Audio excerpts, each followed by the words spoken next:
Well, welcome to another Memphis Monday 148. Today we're going to be building a garden gate.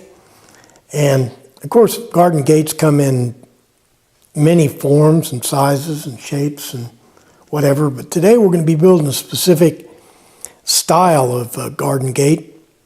Probably the most common and the one that goes back the farthest. But we're not going to get anything done unless we do what? That's right. We need to knock off the chit-chat and get to work. Well, it has nothing to do with our project, but at the same time, doing everything else, I'm working on this boat, and I've got the floor all taken out, and all the bracing and all that stuff, and the engine cowling, and right now I'm taking out the last of the styrofoam. So maybe in the weeks to come, we'll have some boat projects. See, the deal is I put this whole house 22 kW generator in for hurricane season. But that generator came with all this, this controller here that turns the thing on and off depending on when I need it. And it's got all these conduits for the electrical wires that interfere with this old gate that's been here for about 15 years. This old gate now doesn't work anymore because these conduits are in the way. So this gate's kind of ugly, so I'm going to replace it. Let me take some measurements and we'll see if we can't come up with a plan. Now this gate's going to be swinging outward, so this conduit is in the way, and I can't really put a post in the ground here because the conduit comes right underneath where the post would be. So what I'm going to have to do is rig up some sort of assist or some kind of an outfit in here. Looks like about 10 inches out from this post here. And that'll be the hitching post right there. So I need to build a little frame right in here before we build the gate. But on second thought, I guess I better figure out what kind of material I got, what kind of wood I got before I do any designing. Well, this looks good.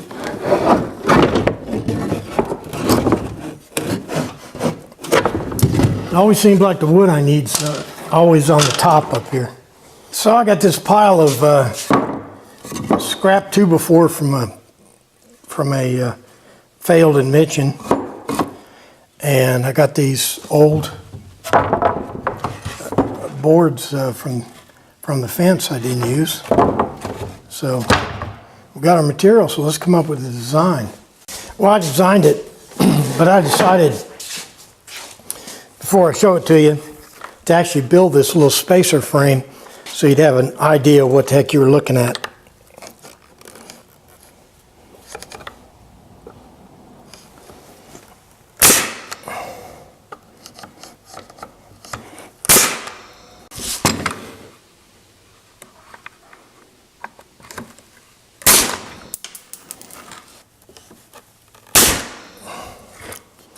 Okay, here's our design. Here's the deck over here. Our gate will be 35.5 inches wide. And we need to put this spacer in right here that you just saw me build. Let me show you the features of the spacer. It's 10 inches. It's 10 inches wide. That's just how far we decided to set that to miss those conduits. These screws here in the side, those will go into the header board to hold it at the house side of the fence. And then you can see this lag bolt here. I'm going to drive into the ground through this bottom piece to anchor to keep it from being floppy at the end.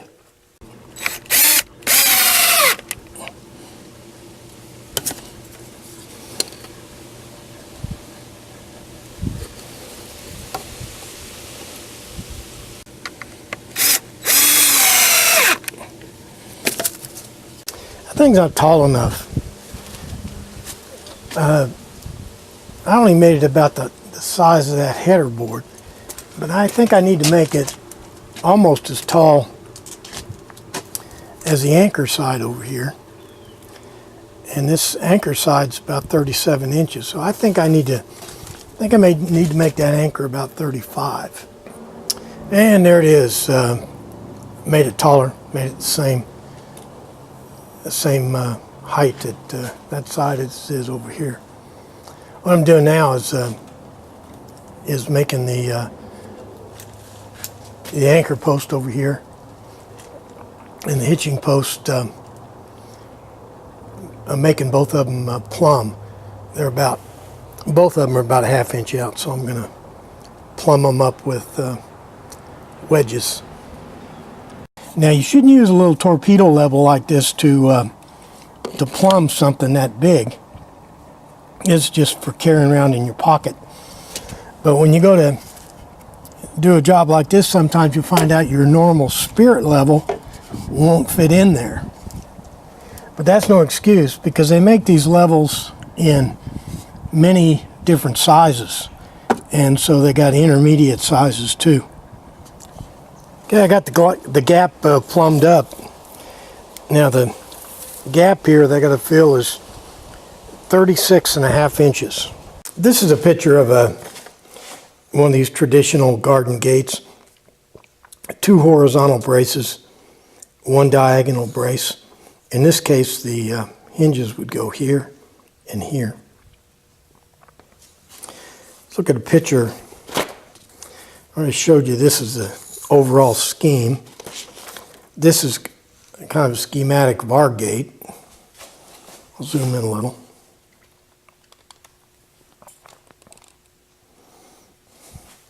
It'll have 6 pickets, 36 inches long.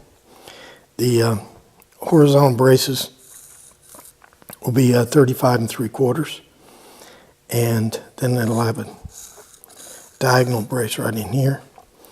And our hinges, I'm going to put the pickets on the outside, so I'm going to put the hinge on the outside also. Let's go take a look at our layup. Here's our layup with the 6 pickets and the 2 horizontal braces. What I did is I put cleats down on both ends to put the boards in alignment. And then I measured up 4 inches from the cleat and positioned the brace down here, and 3 inches from the cleat up there at the top. And I measured the diagonals to make sure the horizontal braces were square, and they are. And I've also measured at several points along here to make sure that the gate is exactly 35 3/4 inch wide. I'm using 1-inch staples at 85 pounds. Now I've got to be really careful here that I don't knock this thing out of square. So I got to watch it close, make sure that nothing moves. This might look goofy, but these diagonal braces become almost useless after 45 degrees. So I cut these angles at 45 degrees, and so it's not going to go the complete diagonal. It stops about 3/4.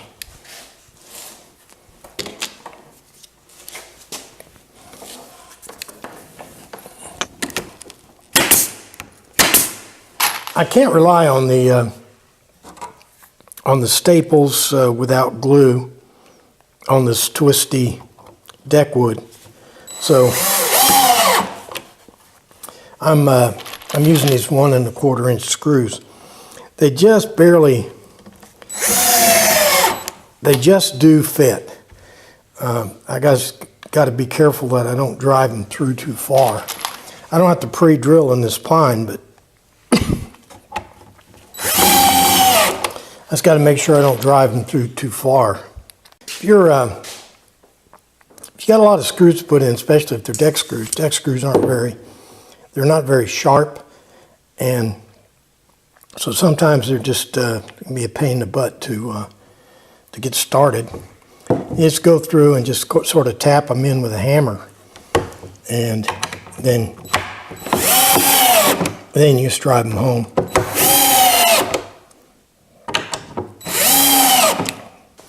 By rights, you probably want to use a gate hinge for this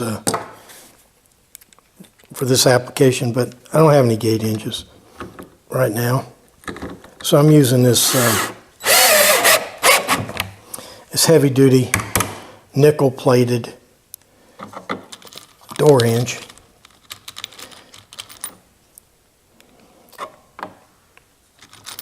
It's supposedly outdoor rated. How many of you believe that? I don't know any tricks for putting these on. You know, if your gate's square and your opening's square, and you get it centered in the opening, should be in pretty good shape. I'm not pre-drilling, I just sort of started a hole with a ice pick, and I got these Mau screws. You can do that when you're going into deck wood and pine and stuff. I don't even pre-drill. I just pre-drill with an ice pick. The gate is hung, but I want the gate to come to open to the outside, and I want to stop it from being pushed inward by accident. So let me show you what I'm going to do. To keep this this gate from being pushed inward, I'm going to line it up on the outside, and I'm going to put a cleat right down through here to stop the inward movement of the gate. I had the same idea over here on the other gate. I had this cleat that stopped it from going to the inside. Let's go get that cleat and apply it. Here I'm just pre-drilling the holes for the cleat. I don't have to put them in at an angle or anything, because I think I got a straight shot at it. So this cleat will align the gate perfectly on the outside, and it'll also keep anybody from trying to operate the gate backwards. Try to provide a positive stop there.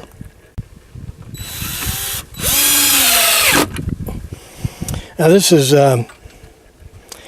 all treated wood. I'm not going to paint it. I'm going to let it age to match the deck. So there's the gate with the stop. I put a couple of more pieces of cedar in here too. I ran out of this treated fence wood, but I had these cedar boards, and I put them in there. Put them in at the same height. Okay, next thing I'm going to do is install a little catch.